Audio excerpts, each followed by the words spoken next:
Let's put up a hand and welcome.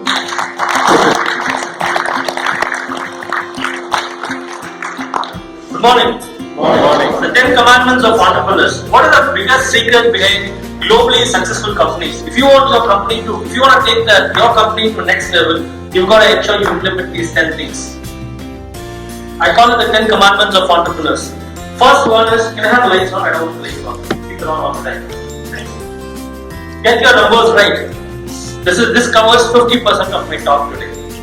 Get your numbers right. As an entrepreneur, you're supposed to be getting your numbers right. What do I mean by get your numbers right?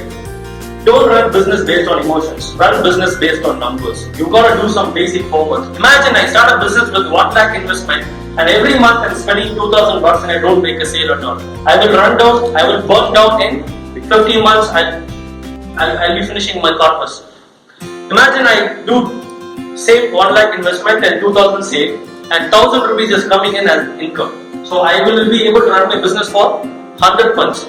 Sadly, many entrepreneurs have not done this mathematics because they have invested the money. Every month the expenses are changing and the income is changing. They have lost control of their business. They don't know what's happening. This is the first thing you will start your business with. I also do all the metrics. I know a successful entrepreneur who says, James, salary in ratio with sales. There's a marketing guy, the money that he brings in, there's a ratio to the salary. He says 2% of the sale should be the pay I'm paying for. There's a ratio between CTC and CTC, cost of the company, and the sale. He says 2%.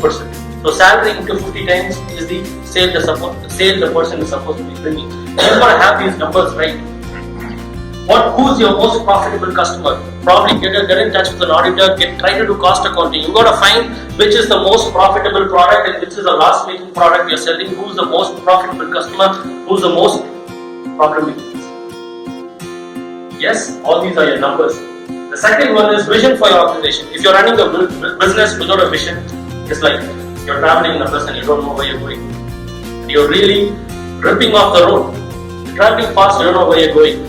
As an entrepreneur, you're supposed to be having a fantastic story for your people. Vision is not only for you, it's for your team, it's for people, it's for your clients. It's how the world looks at your business.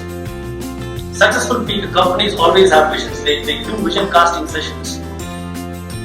And third is core values. Ensure you're having core values for your business. Very, very important. Core values creates culture. Sir, there is no proper culture in my business. The problem is there. Where? It's in core values. You don't have proper core values. If you have set up proper core values, you can also coach your people based on values. Let us say you have a core value in your organization which says respect people. And there's a person who's misbehaved with people, who's getting angry, who's yelled at a person. You don't have to give him any advice. You can just call him and say, boss, can you see our company's value is treat people with respect? Can you see can you get that you're not living the values? Use values to coach people. Firstly, values have to start from you. You have to be the values. Like Gandhi says, be the change you want to see. You've got to be the values of your organization. And the fourth one is KPI, key performance indicators. If the word is too much for you, in simple words, what are the roles and responsibilities of every individual and ensure these things are constantly measured. If you have 5 people, 10 people, doesn't matter. Do you have a chart in your company having performances of all 10 people in 1 year, how much you spent on them, how much work they've done, what are the achievements they've done? Do you have a Hall of Fame list? Do you have a record list in your office? I'm not talking about the bookkeeping record. I'm talking about highest customers, highest sales, highest retention, highest profitability. Do you have these kind of records being maintained in your company? If not, get that done today. And the incentive model. This is my fifth topic point, which is the incentive model. People think paying incentive is costly.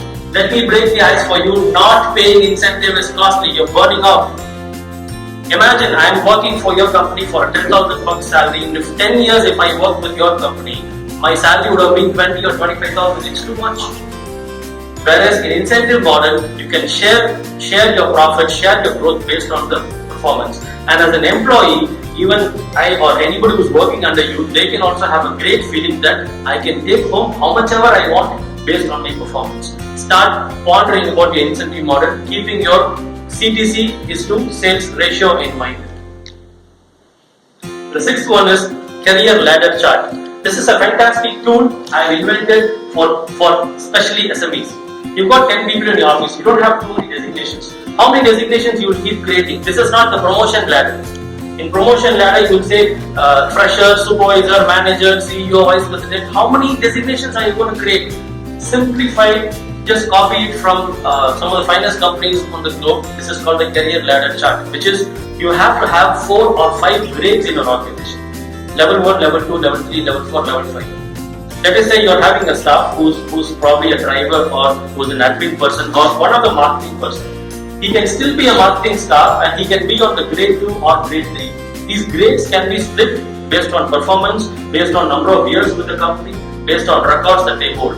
So that I am still a salesperson working for a company for more than 5 years, but maybe on the grade side, the grade 1, grade 2, grade 3, the level 1, level 2, level 3, in these sides I am growing. And you can also have some fantastic things designed where after the 3rd grade they can get a 2-wheeler allowance, after the 4th grade they will get less interest loans and different things. You can just work on it. And 7th is induction kit and orientation plan. You fly in a plane for about 1.5 hours. After all, for a 1 hour flight journey, there is a lot of induction, there is a lot of orientation. Doesn't matter, they don't care whether you're traveling for the 100th time or 50th time. You are still oriented. They tell you, they talk to you about seatbelt, they talk to you about exits, they talk to you about safety measures. What welcome on board kit do you have for your company when people are going to travel with you not for hours, for decades to come? If you don't have your induction kit ready, it's like a poor welcome to a great person in the organization. Number 8, social media domination. Please note the word, I did not mention social media presence. It's called social media domination. It doesn't matter if you're just present there. You've got to dominate. You've got to tell people. Got your best customers testimonial. Put it on Facebook. Put it on YouTube. Put it on Twitter. You are doing the 30 seconds every week. How many of your 30 seconds is there? How many of your business sales presentations are there on the social media? It's time to reach out where people are. The 9th one is mix of B2B and the B2C model. I know this picture is quite funny. I have had this picture so that it can really get into your mind. Have a mix of B2B and B2C model. See, B2B I think is the best way to do business because you know who is your target market. When you're trying to sell to a business, you know where the business is. You know, if not today, tomorrow or next year or after 5 years, I'm going to make a sale with this guy. So it's very clear. But B2C is very different and profitability is high, but at the same time it's very, very difficult to find customers. From where are you going to find customers? It's very difficult. But it's good to have a mix of both because by B2C, you are also getting the feel of the market and getting the feel of the end user. By having the B2B model, in spite of market not performing well, you will have some sale happening. But the only thing is there will be credit issues and turnover. Turnover will be good, but there will be some credit issues. But the business stability can be managed by doing a mix of B2C and B2B model. The last 10th thing is annual gatherings. Please have annual events, annual gatherings in your companies. It's very important. What kind of annual gatherings? Have your awards night. Have one day to recognize people for awards. Who's never taken any leave in your company? Who has never been late? Who has done most sales? Give awards for your people. If you're running B2B or B2C model, B2B model, call for dealers meet. If you're running B2C, call for customers meet. Ensure there is at least one event. If not, at least family and business event, mix it together, and that will be a fantastic thing to do. And in any of the above 10 things, if you need expert advice, I can always help you guys out. And wishing you all the very, very best. It doesn't matter what business you run, it matters how you run the show. Thank you. This is Jacob Ministry.